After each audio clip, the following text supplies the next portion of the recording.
welcome back to Behind the Listing with Corey and Scooter Real Estate. I'm Jaden Howard. And I'm Scooter Gillis. And today we're going to be talking about the RE25, the Seller's Property Condition Disclosure Form. It's a long one. Say that one 3 times fast. This is 4 pages of what's wrong with your home. Yeah. And this is something as agents We cannot we can legally not help. We can help you with this. Mm-hmm. We cannot Can't help you touch it. complete it though. We Yeah. cannot help. We cannot give you things to say. We cannot recommend things to say. Mm-hmm. And it says right here on the first page, this is not a statement of any agent representing the seller, and no agent is authorized to make representations or verify representations concerning the condition of the property. Underlined. So we're not allowed to assist in this. But this is what we get asked most about when it comes paperwork time on a listing. Mm-hmm. So when we sit down and you sign the seller representation and we're all agreeing on price and we're agreeing on the real estate agent fees and the commissions, and we're just what's included, what's not included, this is the old booger that pops up. And you're like, hey, here you go. Sorry. We can't help you with this. You got to fill this out. And you're like, and then you got any questions about it? No, we don't have any questions about it. And then you get home, you get that phone call. Hey, what is What is this and this and this and this? is my property in the city limits? Is it? It's I like don't- forget is- everything about your house. Are my ceiling fans working? I don't know what to do. Am I hooked to city sewer?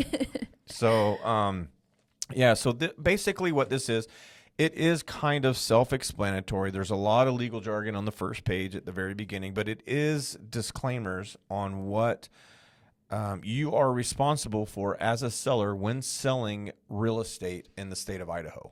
Yeah. There are things you have to disclose as an owner of real estate. Some of those or everything required is listed here. So you got an appliance section, an electrical section, a heating. You've got moisture and drainage conditions, which is a huge one because that moisture leads to what? Mold. She said mold. Oh my gosh. Mold's a big issue if you can't tell.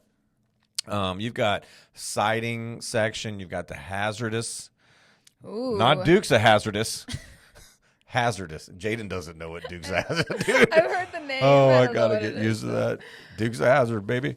So, yeah, you've got different sections here that are pretty self-explanatory. Working, not working, do not know, none not included. Do you have a propane tank? Do you have a sewer septic system? Is it private? Do you have a shared well? Is it a well, or do you have city well? All that fun stuff. But So many what Jay questions. and I want to go over with you guys is what we call, Adverse material facts. this is a real estate school Yeah. definition. Education. Education, baby. Adverse material facts. So, Jay, what are some adverse material facts that are examples that somebody must disclose here in the state of Idaho? Let's see. There's a Actually, lot. what's the definition? I was give me going the to say, do you want the definition? Yeah, tell us all. In the state of Idaho, adverse material facts are issues that could significantly affect a buyer's decision to purchase a property or influence the property's value. Ooh. There you go. In a nutshell. If there's something wrong with the house, That's it a would make lot in a someone not. nutshell. Yeah, that there's a lot. This is a big nutshell. Yeah. So say what you were saying again. Not the Kinda definition. forgot what I was saying. Yeah. That's so great. There's a lot of them. So adverse material facts are things that you must disclose. If something structural happened, if something, if a flood, if you had to remediate a square inch of mold, it's little as that. You have to let it be known. Yeah. So here's some things that we want to fly through that you are examples of what you should be reporting if, in fact, they did happen on or in your real estate property. Here was the first one, Jay. Structural or physical issues. So foundation cracks, roof leaks, water Oh. intrusion. Roof leaks. biggie. Nobody wants to not know about that, right? That's huge. Which leads to water damage or mold growth. Now, here in Idaho, we get snow, lots of snow, white snow, and then snow turns to water when it melts. Yeah. Science. And it'll run off the house and it'll run down foundation. We've got a lot of basements here. We've got a lot of crawl spaces. And if there's a crack in the foundation, or if there's something that just wasn't built right at a time, or if through life of the property, some space is gathered where the framing meets the concrete foundation, water will seep in.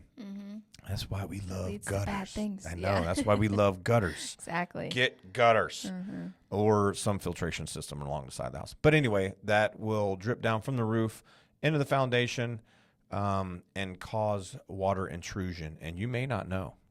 So you may get one of these seller disclosure forms where the seller's marked, I don't know. But in an inspection, like, hey, you got an inch of water down here in your crawl space. When's the last time you were down there? Oh, never. So they would never know. Anyway, so roof damage and leaks can lead to a lot of things. Damage can lead to a lot of things. Damage to gutters can lead to a lot of things. Build up, water dams. Ew. That scares me talking about it. Oh yeah, HVAC system malfunctions. Ooh. That's not good. I think you would know if you're too hot or you're too cold. Yeah. So would be pretty obvious. keep an eye on them. Yeah. Have them serviced every year. What's next?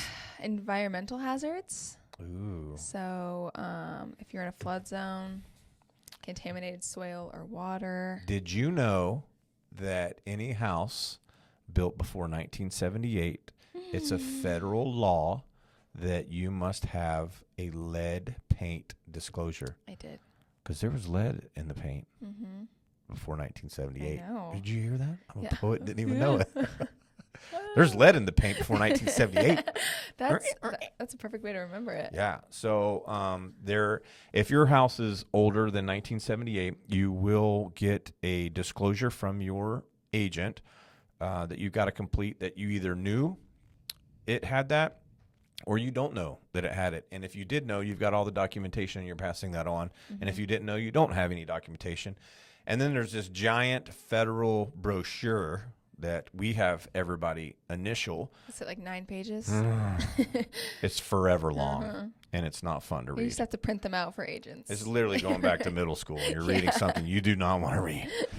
But it's something that it's important if you, in fact, have come in contact with lead paint before. So anyways, little education there. What about if you know you're in a radon area, like if your house is in a Big one up here. Yeah. So people have asked us before, what about this radon stuff? I didn't know about it. Yeah. I bought a house. Jaden's lived up here her entire life. She's okay.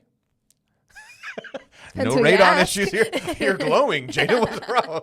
So radon is a gas that emits from the soil. Yeah. And then when you go to digging on some things around here, that soil or that gas will emit through the earth. And Cause it lung will- issues, right? It causes health issues. A lot of issues. Yeah. I'm not a doctor. Okay. But it causes health issues. Some that a little scary when you look them up. But don't be scared. But anyway, and those gases will get trapped in a house without proper venting or without a radon mitigation system. During an inspection, an inspector will bring a tool, set it in the house somewhere, and it will take a reading over 48 hours, and you'll be able to see the levels of radon in the house. And that's something that you can negotiate with the seller. If the levels are high, you can get a radon mitigation system credit for it, have it installed before the close, what have you. Yeah. So the next one I see here, legal and zoning issues. These are issues that your due diligence as a buyer, you need to call the city on, call the county on, we can get in touch with the agent and the seller, find out. But I wouldn't rely on that. I would get absolute facts from the city or the county or whoever's in charge of the zoning of that, where the property's located. Yeah. But these are big time issues. As in law enforcement, dude, the encroachment and the easements. Oh. People do not understand that if you have an easement or a shared driveway, other people can use it, especially your neighbor, because they have a legal right to use the driveway to get to their property. Exactly. They own part of it. Like, come on. So these are things you need to know about. And if you know there is one on your property and you don't disclose it, it's not not nice of you to do that. That's really rude. It yeah. Any pending litigation or liens against your property? It's a big one. Pay your bills. Yeah. Don't go to court. If you do and get something, pay them, because if not, they'll stack it against your property. And some people may not know that happens. I give them that. I didn't know that. I didn't pay my landscaper. I forgot, and he didn't contact me for payment, but he just put a lien against my property. In the state of Idaho, you can do that. That's also mean. It is. Answer your phone. Yeah.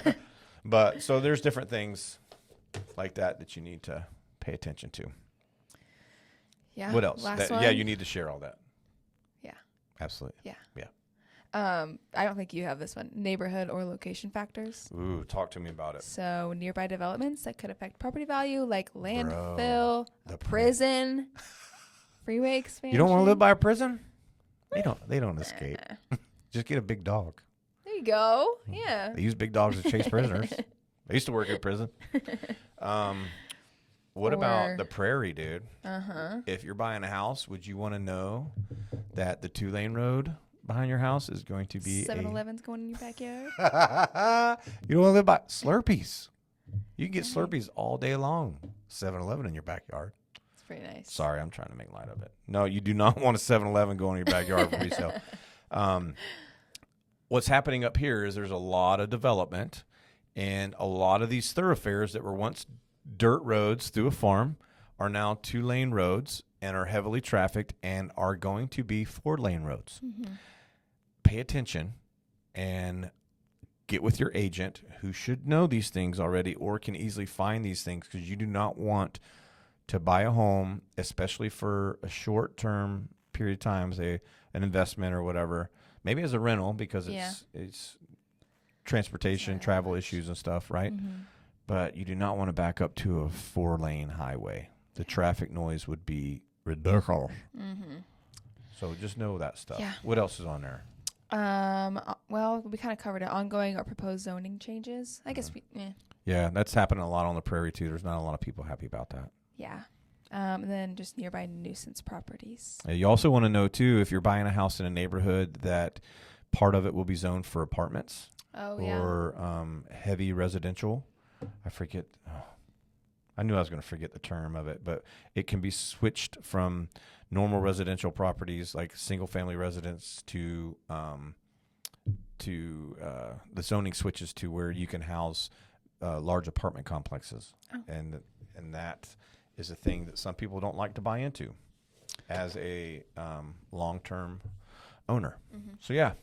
What are some examples of non-adverse material facts? Unfortunately, if somebody died in the home, we sellers do not have to share that. Agents don't have to share that. Oh, and this all falls on the agent too. Yeah. Like if somebody shared with us that there was mold in a home, we all now have to share that, regardless if we're signed with a seller on an agreement or anything like that. It becomes an adverse material fact, and we are required to share that information. That is not confidential. So know that. Yes. Yes, if somebody dies in the home, I think if somebody's murdered in the home, I know. Yeah. You can get a police report. Yeah. But that doesn't have to be shared. Jay, what about if old John Billy Joe sells methamphetamine? Oh, you gotta. What if he's tell cooking it? him. What if he's cooking it? Snitch, snitch. So yes, if there's drugs, specifically methamphetamine, being sold or produced on the property, that has to be known. Yeah. Because that's a health issue. Yeah. Health hazard. Cool. Okay. Anything else fun to talk about? No. Is there anything else on there? No, it's... Any more FAQs? You don't have... There's not a... Actually, there is a methamphetamine. I don't know. I thought there was a spot on here if there was ever anything like that sold on or produced on the property. There might be. I'm not going to sit here and look through every one of them, which I am. You already are. But anywho, seller disclosure form, RE25, State of Idaho. Seller must complete it and submit it to the buyer within a certain amount of days, if not upon the offer. Mm-hmm. Know it. Ask your agent about it. Oh. I know a guy. I know a couple. I know a girl. Cool. Well, we appreciate you tuning in to this episode of our education, which we call Behind the Listing. We like to go over different things that you'll see as a seller or as a buyer, paperwork related, issue related, conversational that you would go through when listing or buying a home.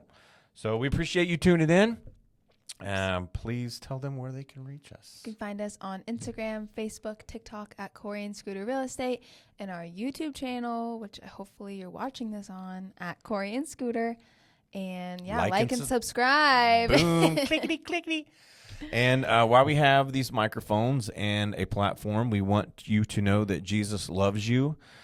Jesus came, was born of a virgin, lived on this earth, a perfect example for you and I, was crucified, died, and then rose again on the third day, which we get to celebrate in a week. Yeah. And raising from the dead, he conquered death, giving us a relationship with our eternal God, which is so awesome. We all three love Jesus. Our business is built on that. And if there's anything that you ever have, real estate aside, that you want to talk to us about like that, we're available all the time. You always have a seat next to me at church. I know Jaden feels the same way. Corey feels the same way. So we love you guys. Jesus loves you. And we will see you Bye. on the next one.